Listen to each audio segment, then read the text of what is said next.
Bugün Çistak hürmetlik vatandaş ki 21. yıl 7. ayının 5. günü.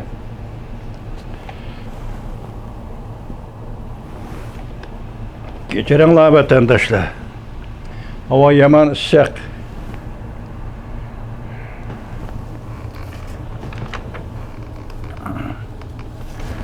Endiki leksiyimiz mındak vatandaşlar.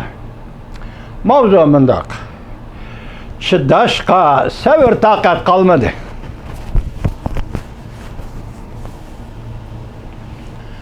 Çıdaşka sevir takat kalmadı. Şimali Avrupa'da 4 gizden baş tahrirleri birleşme imzalık uçuk hat ilan kıldı. Mavzulu haber 7. ayının 4. günü ben ve Torbeti ilan kılındı haber. Ondan başlandı. 7. ayının 1. günü Şimali Avrupa'da 4 devlette mühim gizli başlaytığında birleşme bayanat ilan kılıp Çünkü Kompartiyasının yakından beri Hong Kong'da axbarat erkinliğini bastırğanlığını ayıplab dünyanın sever takıtı tügüdü. Vakit yetip geldi. Cungo özgürüşü gerek dep görüşet. Şimali Avrupa'da 4 çoğun gizet ayrım halda Norvegiyanın keşlik geziti, poçta geziti. Upton Post'undayken Norveç Tele'da. Daniyanın siyaset geziti. Politiken deydiken Daniya Tele'da. Finlandiya'nın Helsinki gündelik geziti. Helsin Kanomat. Helsinki Kanomat ya gündelik geziti. Şvetsiya'nın gündelik haberler geziti.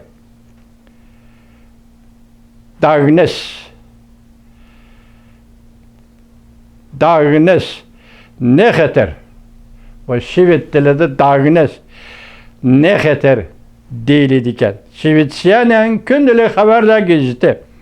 Bu gezide 7. ayının 1. gününe tallap, o çok hat ilan kılıp, Çünkü Kompartiyasının Hong Kong'da axbarat erkinliği bastırğanlığını, arkadırla alma gezetinin takalğanlığını ayıpladı.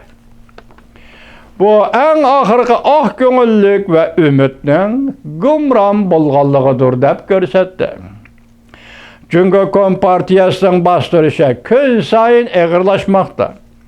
Devlet bir xatarlik kanununa qalaymakan işiltip, azat, erken ilan kılınavatkan müstakil haberlerini Hong Kong'da cinayetke aylandırmakta.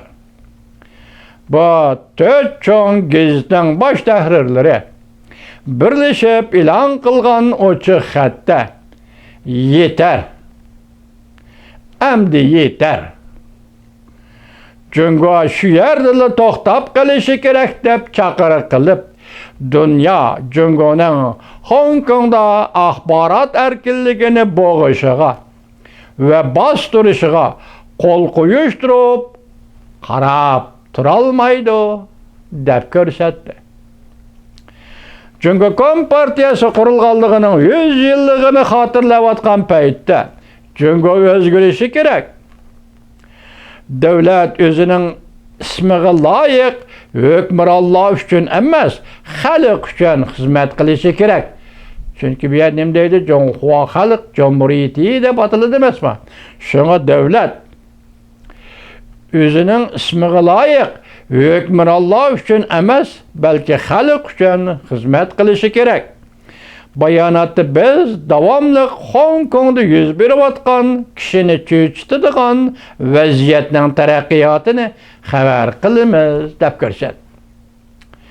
Bu 4 çoğun gazetning Şimali Avrupa'da tarqalish miqdori milyon parchadan oshadi.